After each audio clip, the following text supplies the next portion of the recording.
ہم آیت پڑھ لیں گے اور پھر بیٹھ جائیں گے.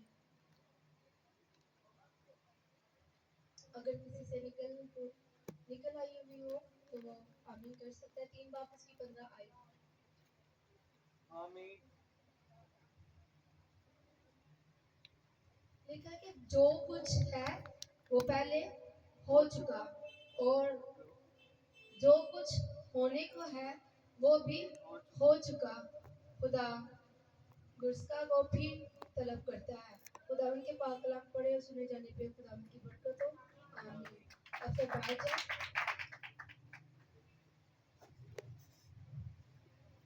میرے سے جب میں نے یہ وائس کی کتاب کا تیسرے چیپٹر کی 15 ورس ریڈ کی ہے تو کوئی بیٹا یا بیٹی بیٹھا ہوا یہ اس آیت کے بارے میں تھوڑا سا بتا دے تو بڑا اچھا لگے گا. اس آیت میں یہ مرکوم ہے، اس کا پیسج یہ ہو سکتا ہے کہ جو کچھ ہم سوچتے ہیں وہ خداوند نے پہلے خداوند کو معلوم ہے، یعنی کہ جو کچھ ہو چکا جو ہونے والا ہے وہ تمام چیزیں خداوند کو پتہ ہے، اور ہماری زندگی کے پلانس آیا اچھے ہیں برے ہیں وہ سب خداوند جانتا ہے. آمین. آمین. بھائی نے بڑا اچھا بیان کیا.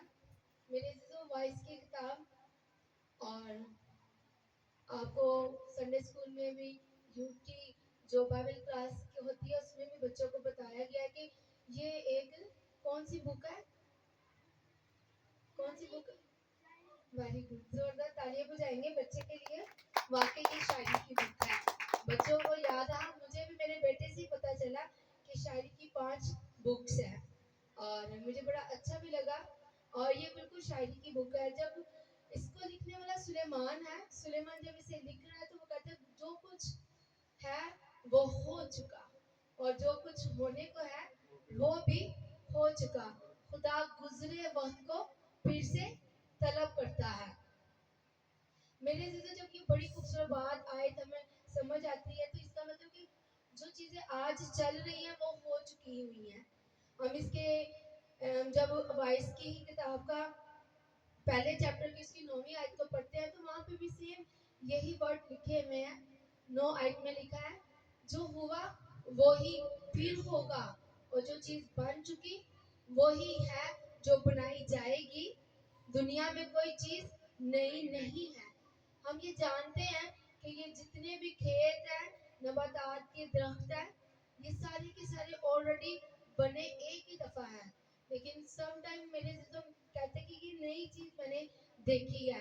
وہ اصل میں نئی چیز نہیں ہوتی، وہ تو شروع سے ہی بن چکی ہے.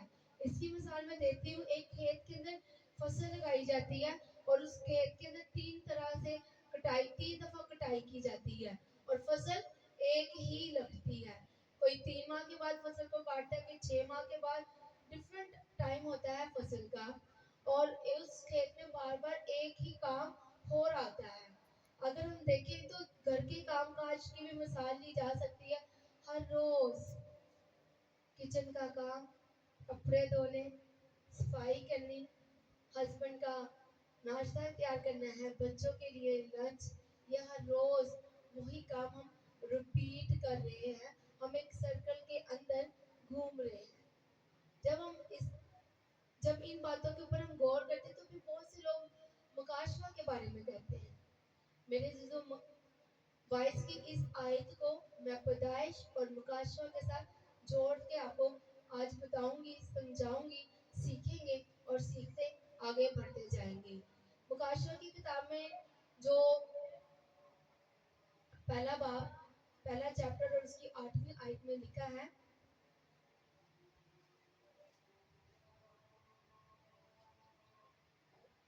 اس کی 8ویں آیت میں لکھا ہے خداوند خدا جو ہے، جو تھا، جو آنے والا ہے، یعنی قاتل مطلق خدا فرماتا ہے میں اول اور اومیگا ہوں. یہ بات خداوند نے مکاشفہ کی کتاب میں 6 دفعہ ریپیٹ کی ہے. اول اور آخر اور میگا جو لفظ یوز یہاں پہ ہوا ہے، الفا اور میگا، یہ عبرانی زبان کا لفظ ہے. اس کو ایسے ہی انہوں نے لکھ دیا ہے، اس کا ترجمہ نہیں کیا. جب ہم اس کے ترجمے کے اوپر جاتے ہیں تو اس کا ترجمہ یہ ملتا ہے خدا ابتدا میں تھا اور انتخاب آخر میں بھی خدا ہمارے साथ है।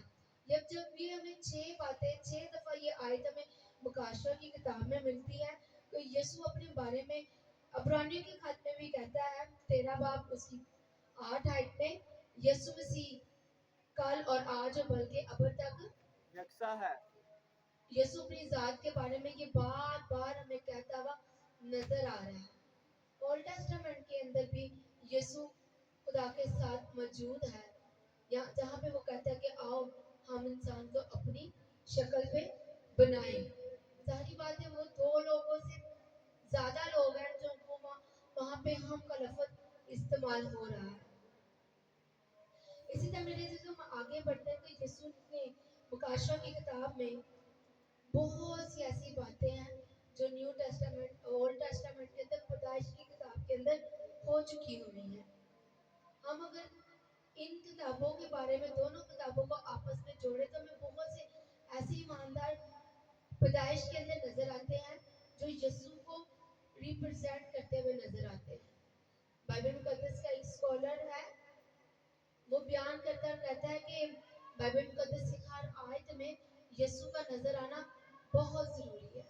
अगर आपको बाइबल मुकद्दस की हर आयत में या किसी भी चैप्टर में यीशु नजर नहीं आ रहा तो आप उसमें से ढूंढें, तलाश करें। जब आप तलाश करेंगे तो आपको यीशु वहाँ पे मिल जाएगा। इसी तरह मेरे अजीजों, जब हम ईमानदारों को देखते हैं तो बहुत सी हमें ऐसे आदमी हैं, लोग हैं जो यीशु को रिप्रेजेंट करते हुए नजर आते हैं। पैदाइश के जब पहले चैप्टर में हम जाते हैं तो वहाँ पे एक आदम हमें नजर आता है, और वो आदम बड़ा ही खूबसूरत आदम है। और मेरे अजीजों, उस आदम ने गुनाह नहीं किया, ये सारे लोग जानते हैं। गुनाह किसने किया था? हवा ने किया था। और सिर्फ एक ही दफा हल्का सा आदम खुदा से कहते हैं कि जिस मददगार को तूने बना के मेरे लिए भेजा उसने ये मुझे फल दिया। वो ज्यादा इसके बात के ऊपर बहस करता हुआ हमें नजर आता ही नहीं। वो बड़ी खुशी के साथ, बड़ी वफादारी के साथ अपनी बीवी का साथ देता है और बाकी अदन को छोड़ देता है। अगर मेरी तरह वहाँ पे आदम होता तो आदम कहता नहीं, मैं तो बागी अदन को नहीं छोड़ूंगा, मैंने तो कोई ऐसा गुनाह किया ही नहीं, इस औरत ने किया है, लिहाजा खुदा आप इसी को ही सजा दे, मुझे मत सजा दे। आदम का ये रवैया हमें यीशु की शक्ल दिखाता है। यीशु भी जब इस वो आलमे बाला पे थे, तख्त नशीन थे, सारी कायनात मेरे अजीजों उसके लिए खलक हुई, और वो वहाँ पे एक अच्छी जगह पे रह रहा था। जिस तरह आदम अदन के बाग के अंदर अच्छी जिंदगी गुजार रहा था, लेकिन वो मेरी और आपके लिए दुनिया में आया। जिस तरह उसने तो कोई गुनाह नहीं किया था, मैंने और आपने गुनाह किया था। उसने हमारे गुनाहों का कफारा अदा करने के लिए अपने आप को सलीबी मौत का सुपुर्द कर दिया, ताकि उसके अजीज लोग, जिसको वो अजीज रखता है, वो निजात पाए। ये तो हो गया आदम क्यों, उसके अंदर यीशु को हमने देख लिया। इसी तरह जब हम आगे थोड़ा सा आगे बढ़ते हैं, चलते हैं, क्योंकि मेरा टॉपिक है जो हो चुका वो फिर होगा। हम नूह के जमाना में जब चलते हैं तो नूह ने एक बोट बनाई। जब उसने वो बोट बनाई तो उस बोट के अंदर सिर्फ उसका खानदान बचा, और उस बोट के अंदर भी वही लोग दाखिल हुए जिन्होंने नूह की बात को माना। इसमें भी हमें यीशु नजर आ रहा है। यीशु ने भी सलीबी मौत के बाद अपने आप को एक खूबसूरत बोट की शक्ल देते हुए कहा कि मैं राह, हक और जिंदगी हूँ, जो कोई मेरे साथ आएगा वो अपनी जिंदगी हासिल करेगा। उसने भी हमें एक बोट का दौर दिखाया है। तो मेरे से तो जितने लोग उसकी सलीब की मौत पे यकीन रखते हैं, उसके ऊपर ईमान रखते हैं और ये मानते हैं कि वो खुदा का बेटा है, मेरे अजीजों वो यकीनन नूह के खानदान की तरह बच जाएंगे। और वो नूह का खानदान जिस तरह 8 जाने बची, हम बहुत सी जाने बच जाएंगी जब हम उसके ऊपर ईमान रख के उस बोट के अंदर दाखिल हो जाएंगे। हम इसी तरह इसहाक के अंदर भी यीशु को देखते हैं। इसहाक को इब्राहिम ने कुर्बान करने के लिए तैयार हो गया, ले चला।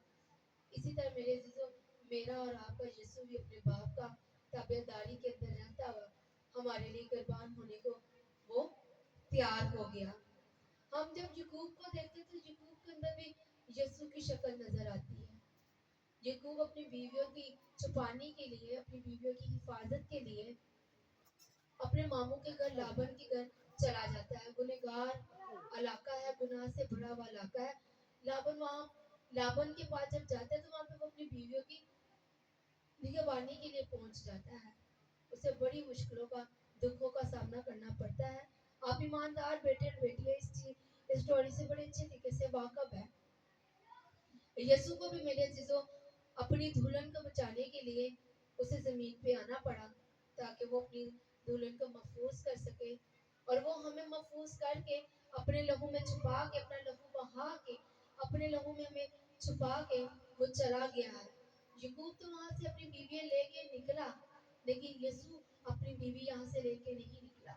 यीशु जल्द आएगा, आपको और मुझे अपने साथ लेके जाएगा। हम जब थोड़ा सा आगे बढ़ते हैं तो हमें यूसुफ की एक स्टोरी नजर आती है। यूसुफ ने भी बड़ी दुखों और तकलीफों की जिंदगी गुजारने के बाद एक सरफराजी को हासिल किया। उसके भाइयों ने उसे 20 सिक्कों में बेच दिया। मेरे और आपके यीशु को भी उसके शागिर्द ने 30 सिक्कों में बेच दिया। मेरे जो यूसुफ मिस्र के अंदर जाके गुलामी की जिंदगी गुजारने के बाद सरफराजी पाता है। खुदा भी, यीशु भी जब जमीन पे रहते हैं तो हेरोदीस से बचने के लिए वो मिस्र की तरफ चले जाते हैं, और रूहानी तौर पे भी वो मिस्र के अंदर ही जाके मरता है, क्योंकि मिस्र का इलाका बहुत ही गुनहगार इलाका रूहानी तौर पे उसे कहा जाता है। और मेरे जीजू जब हम थोड़ा सा आगे बढ़ते हैं तो हमें और एक खूबसूरत इंसान नजर आता है जो यीशु जैसी काम करता हुआ हमें बेशक वो नजर नहीं इतना ज्यादा आ रहा, लेकिन वो खुदा के साथ साथ चलता हुआ हमें नजर आ रहा है।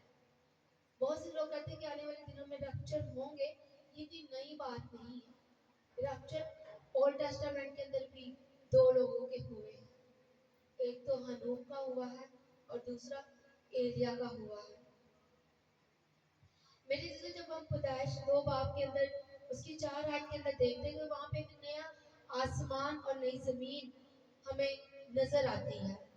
और जब हम मुकाशवा की किताब में चलते हैं तो वहां पर भी हमें उसका 21 बाब और उसकी पहली 6 आयतों में हमें एक खूबसूरत नया आसमान, नया जमीन देखने को मिलता है। वहां पे कहता है कि पहला आसमान जाता रहा और पहली जमीन जाती रही, समुंदर भी ना रहा। ये पहले वाली चीजें हैं जो जाती रही और वही चीजें दोबारा से आगे रिपीट होती जा रही है।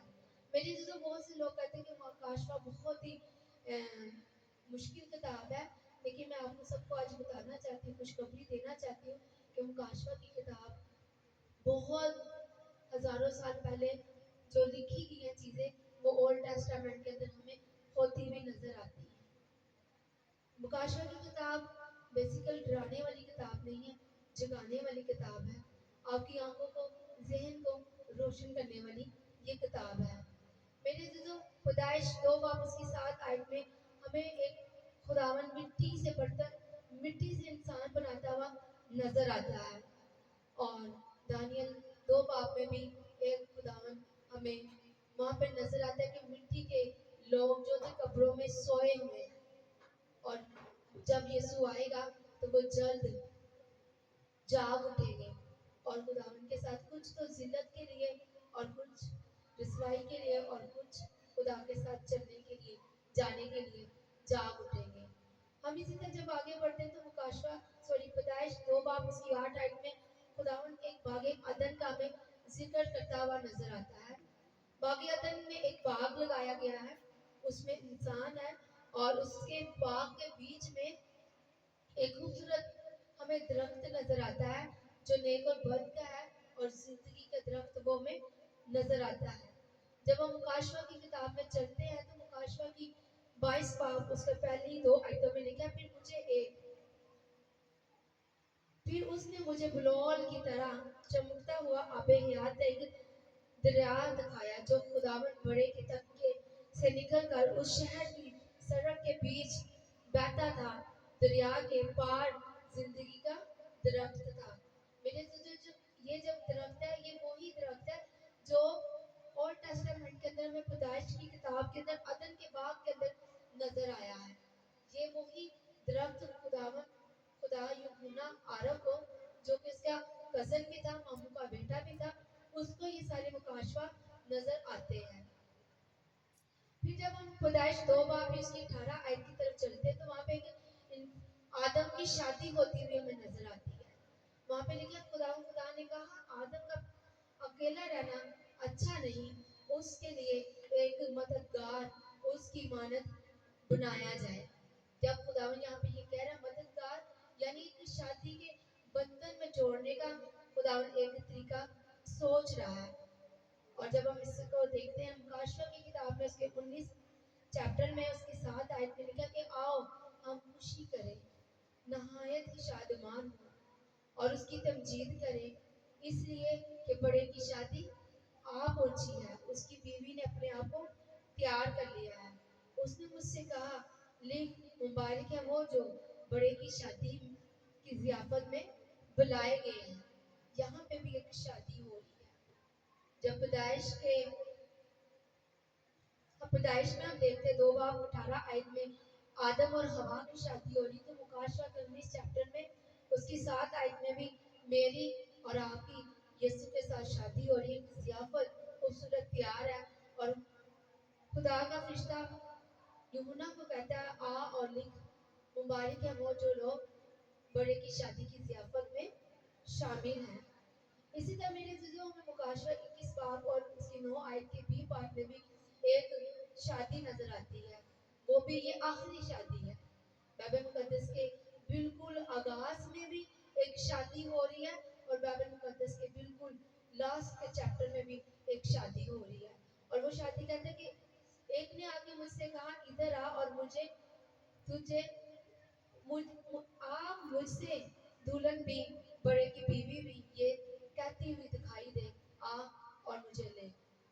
वहां पे कलीसिया खुदा को यीशु को खुद ये कहेगी आ और मुझे ले, क्योंकि हमारी उसके साथ एंगेजमेंट हो चुकी हुई है।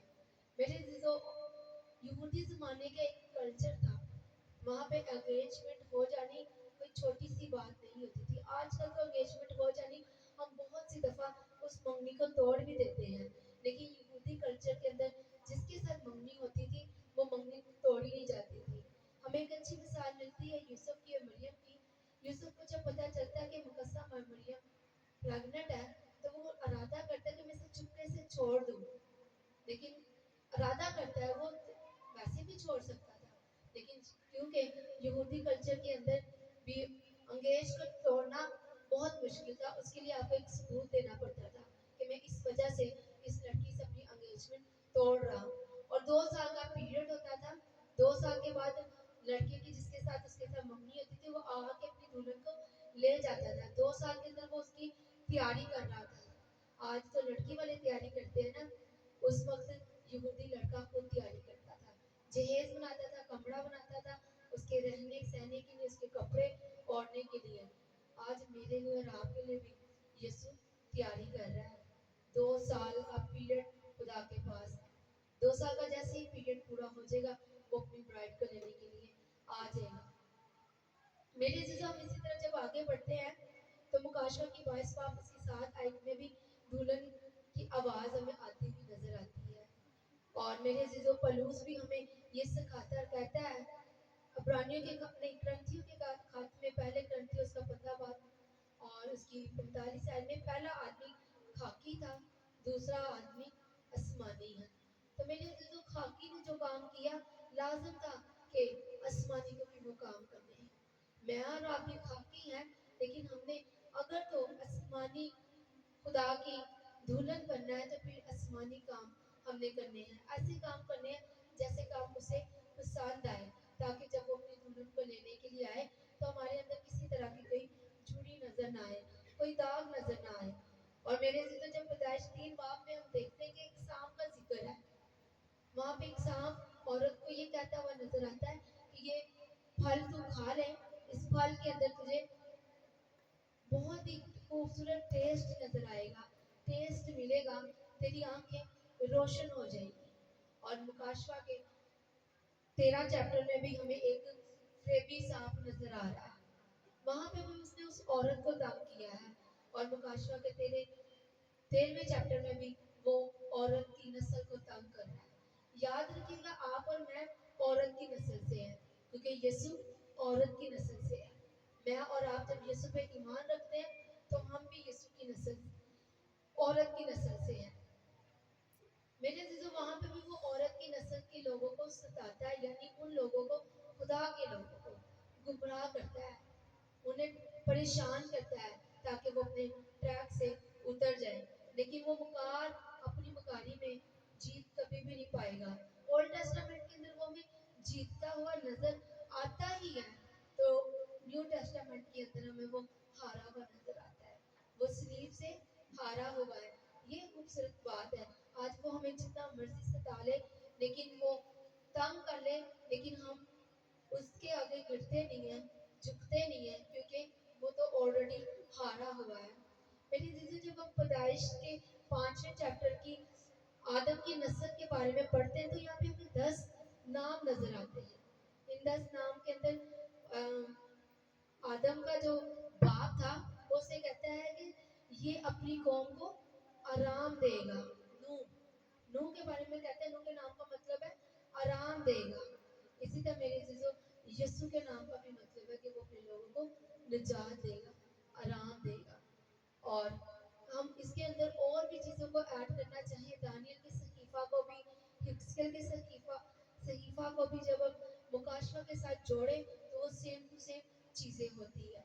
इसीलिए तो सुलेमान जो दानिशमंद था, बहुत ही अक्लमंद इंसान था, अकल से भरा हुआ था, वो अपने इस शायरी की किताब में, वाइस की किताब में कह देता है 3 बाब उसकी 15 आयत में, जो कुछ है वो पहले हो चुका, और जो कुछ होने को है वो भी हो चुका। खुदा गुजरी चीजों को फिर से तलब करता है। मेरे जीजो, जो कुछ हमारी जिंदगी में हो रहा है ये पहले हो चुका हुआ है। आपके साथ ये मेरे साथ नहीं हुआ, हमारे से पहले जितने लोग हुए उनके साथ ये हो चुका, वो भी इन टेंशनों में, इन मुश्किलों में से होके गुजरे हैं। मेरे और आपके वालिदैन को जब हम देखते हैं, वो भी इन मुश्किलों में से गुजर रहे हैं। बच्चों को पैदा किया, बच्चों को पढ़ाया, इनके फ्यूचर के बारे में सोचा, और फिर जगह लेनी, घर बनाना। इसी तरह जब हम उस जगह पे आ पहुंचे, हमने भी वही काम किया जो उन्होंने काम किया। इसलिए सुलेमान बड़ी खूबसूरत अंदाज में, शायरी के अंदाज में लिखता हुआ हमें ये नजर आता है कि जो कुछ हो चुका है मेरे जीजों, वो पहले ही हो चुका है।